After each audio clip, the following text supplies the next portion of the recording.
সিলেট থেকে ময়মনসিংহের জন্য রওনা দিলাম সকাল কয়টায়? 8:30টায়।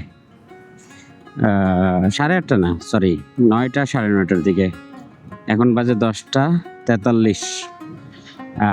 সুনামগঞ্জ এসে পড়ছি অলমোস্ট। সুনামগঞ্জের এদিক থেকে বাম সাইড দিয়া ধীরাইয়ের রাস্তা দিয়া মোহনগঞ্জ হয়ে তারপরে আমরা যাইব নেত্রকোনা হয়ে ময়মনসিংহ।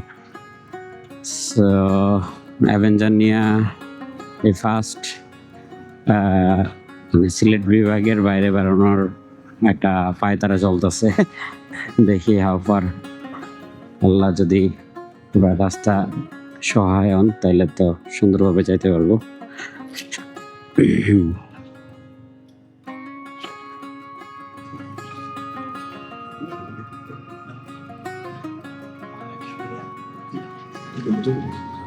এই ব্রিজটা কতদিন ধরে এভাবে ঝুলে আছে। এই যে এই একটা শ্রাবণের মৌসুমে বৃষ্টি, ধানের চারা উঠতেছে, মানে এই জিনিসগুলা, মানে এই সুনামগঞ্জের রোডটা নেওয়ার মেইন কারণ হচ্ছে যে রাইড উইথ নেচার। ঠিক আছে, এত মানে এত সুন্দর, এত অথেন্টিক ভিউর মাঝখান দিয়ে বাইক চালায় গেলে ক্লান্তি লাগে না।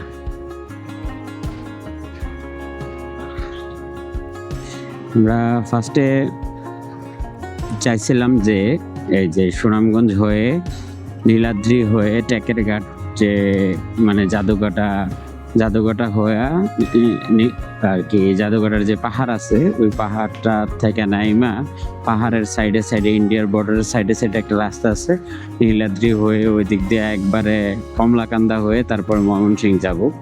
কিন্তু লাস্ট মানে অগাস্টের শুরু থেকে যে বৃষ্টি শুরু হয়েছে, এটা অনেক দিন ধরে চলতেছে বৃষ্টিটা, এটা নিম্নচাপ। সো এই বৃষ্টির কারণে ওইদিকে আন্ডার কনস্ট্রাকশন কিছু রোড আছে যেগুলাতে নাকি বাইক আটকে যায় এখন। মানে আমি রাত্রে খবর নিছি, যাক ভালো হয়েছে খবর নিছি, কারণ একা গেলে হয়তো খবর নিতাম না। সো ওয়াইফ নিয়ে যেতেছি, তো ভাবলাম এই ব্যাপারগুলো একটু আগে থেকে জেনে যাই রাস্তার কন্ডিশন। তো শুনলাম যে এই রাস্তার অবস্থা খুবই ডেঞ্জারাস, এর মধ্যে কয়েকটা নৌকা পেরোনো লাগে। পরে আমার সম্বন্ধী থাকে ধীরায়ে সুনামগঞ্জের, সো ওনার কাছ থেকে খবর নিলাম। উনি বললো যে জামালগঞ্জ দিয়ে একটা রাস্তা আছে, এই জামালগঞ্জ দিয়ে মোহনগঞ্জ হয়ে তারপরে নেত্রকোনা হয়ে, এটা অনেক শর্টকাট হবে। তবে এই জায়গায় একটা ব্যাপার হচ্ছে যে ঘন্টা 1.5 ঘন্টা 2 ঘন্টার একটা নৌকার রাইড আছে। সো বাইক নৌকায় উঠায়া মানে আমার মোহনগঞ্জ পর্যন্ত যাওয়া লাগবে। মোহনগঞ্জ, হ্যাঁ আই থিঙ্ক মোহনগঞ্জ থেকে ধর্মপাশা পর্যন্ত মনে হয়, আই থিঙ্ক। জায়গার নামগুলা এক্স্যাক্টলি মনে নাই। সো যাইতে চাইতে আমি দেখাবো আপনাদের কোন কোন জায়গা দিয়ে যাচ্ছি। সো দেখি আল্লাহ সহায়ক। আর ওয়েদারের অবস্থা হচ্ছে, গতকালকে রওনা দিতাম বাট গতকালকে প্রচুর বৃষ্টি ছিল। সো আজকে দেখলাম যে বৃষ্টি আছে বাট অল্প অল্প। সো রাস্তায় আমরা অল্প অল্প বৃষ্টি পেয়েছি, আলহামদুলিল্লাহ। রেইনকোট পরা লাগে নাই। বাইকের কার্বোরেটরের প্রবলেম, সো ময়মনসিংহ থেকে এসে কার্বোরেটর চেঞ্জ করব। তারপর কার্বোরেটরের পিস্টনটা ক্ষয় হয়ে গেছে।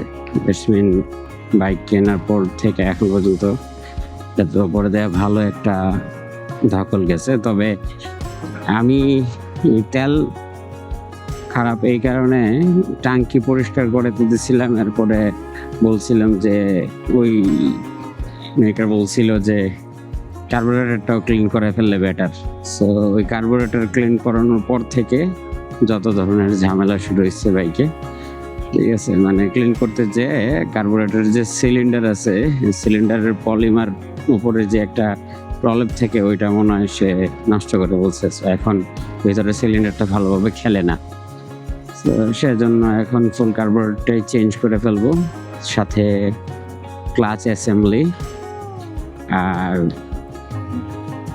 আর ভাবতেছি যে যে ইঞ্জিনের যে আপার পার্টটা আছে, মানে ইয়ের পিস্টন অ্যাসেম্বলি যেটা, ওই সেটটা পুরো ব্লকটা চেঞ্জ করে ফেলবো, মানে as long as new performance পাওয়ার জন্য যা যা করা লাগে আর কি আমার। কারণ আমি তো একাই চালাই বাইক, আর আমার এক হাতে চালাই, সো ইঞ্জিনের ভালো একটা কাজ করে ফেললে আমি একটা স্মুথ রাইডিং পাবো, রাইডিং এর এক্সপিরিয়েন্স পাবো। সো এই হচ্ছে অবস্থা। ওয়েদারটা ভালো, খুবই সুন্দর। অনেকদিন ধরে এরকম ছয়াওয়ালা নৌকায় ওঠা হয় না। ভাবতেছি ময়মনসিং থেকে এসে এই জায়গায় এই যে ইসের বাসা আছে, লাল ভাইয়ের বাড়ি আছে, লাল ভাইয়ের সাথে একটা নৌকা ভ্রমণ দেব। ওই জায়গায় লাল ভাইয়ের কাছ থেকে গান শুনবো, বাউল লাল ভাই। সো উনি আব্দুল করিমের শিষ্য, ওনার বাবাও বাউল ছিলেন, ওনারা আব্দুল করিমের শিষ্য। সো ওনাদের কাছে অনেক মাটির সুর, অথেন্টিক ফ্লেভারগুলো পাওয়া যায় আর কি। আপনারা যারা বাউল গানের অনুষ্ঠান মানে অনুষ্ঠান বলতে কি, অনুষ্ঠান বলতে এরকম না যে জাঁকজমক, মানে আমি একটা জিনিস আমার ফিল হয় মাঝে মাঝে যে আমরা এমন হয় যে রেস্টুরেন্টে বসে 2,000-3,000 টাকা বিল উঠা যায়, বা আমরা একটা মুভি দেখতে গেলে ফ্রেন্ড সার্কেল বা ফ্যামিলি নিয়ে 3-4 হাজার টাকা খরচ হয়ে যায়।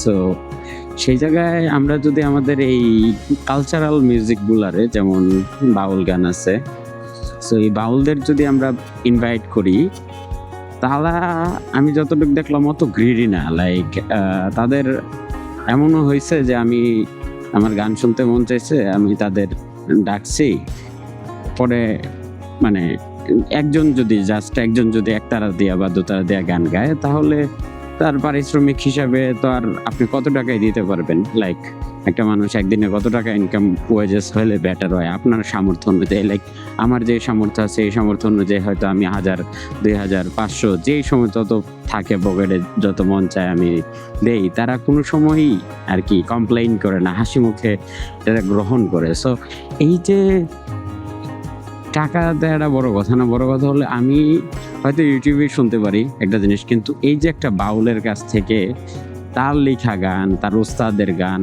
আব্দুল করিমের মতো মরমী কবির গান শোনার যে একটা এক্সপিরিয়েন্স, মানে সামনাসামনি, এটা আর কি ভাষায় প্রকাশ করার মতো ফিলিংস না। এটা খুবই মানে অথেন্টিক একটা ফিলিংস। সো আই থিঙ্ক আমি স্ক্রিনে নাম্বার দিয়ে দিব না ইসের, লাল ভাইয়ের। আপনারা যদি কেউ চান যে তার সাথে কন্ট্যাক্ট করে, হয়তো তার গানের দলও আছে, সো আপনারা যদি কোনো অনুষ্ঠানে গান গাওয়াইতে চান, তাহলেও তারে নক দিতে পারেন। বা যদি ইন্ডিভিজুয়াল জাস্ট ওনার এক্সপিরিয়েন্স নিতে চান, বা ওনারা দিয়ে কোনো কাজ করাতে চান, অনেকে আছে গান রেকর্ড করায় ওনারা দিয়ে, আমি দেখছি।